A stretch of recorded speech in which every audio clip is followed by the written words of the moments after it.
If you believe in a higher power, it's easy because the universe is always conspiring for you to do great things, conspiring for you to live in your personalized reality.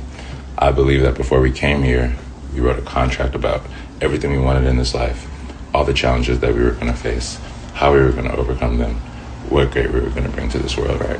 So if you wrote that contract, then you kind of were the person to set yourself up for the life that you're living.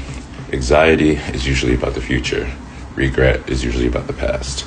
So if you're anxious about the future, you kind of have to increase the faith that everything was supposed to be happening how it's supposed to, that you have all the tools and resources you need in order to succeed and execute and overcome challenges. There's never going to be a place in life where you don't have something to overcome though.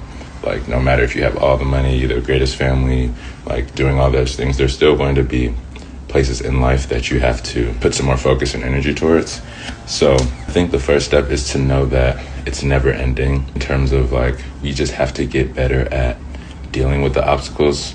So they can be the same obstacle for 10 different people. The amount of faith and confidence that they have in their higher power and their best self and their ideal self is going to be how well they're able to maneuver and overcome those obstacles. So one of the biggest things for me is meditating, because we get stuck in this thought, mind, body, because that's the point of the Maya, that's the point of the illusion, right? We came here and we had to have this space, this third dimensional space where we have this body and have these thoughts in order to work out our karmas, really. But we chose to come into this dimension and to work it out in this way. When you meditate, you realize that you are the conscious light to the body and that you aren't actually the body. Because when you're not actually the body, when you're not actually the thoughts, then you're able to take that one step of detachment away and kind of make the best based on that. In terms of nutrition-wise, it's definitely about gut health. Gut health directly affects our brain.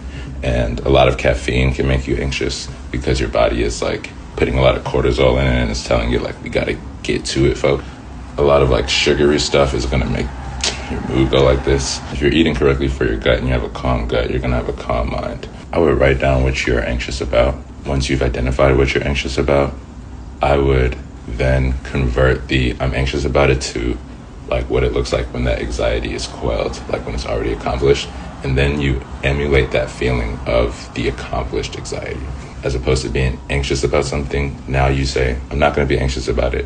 Let me emulate the feeling of what it would be if I had already accomplished this thing, or if the anxiety was already over with. And then you the more you emulate that, the more you're finna be that. And then eventually there's not going to be any difference between the emulation and who you actually are.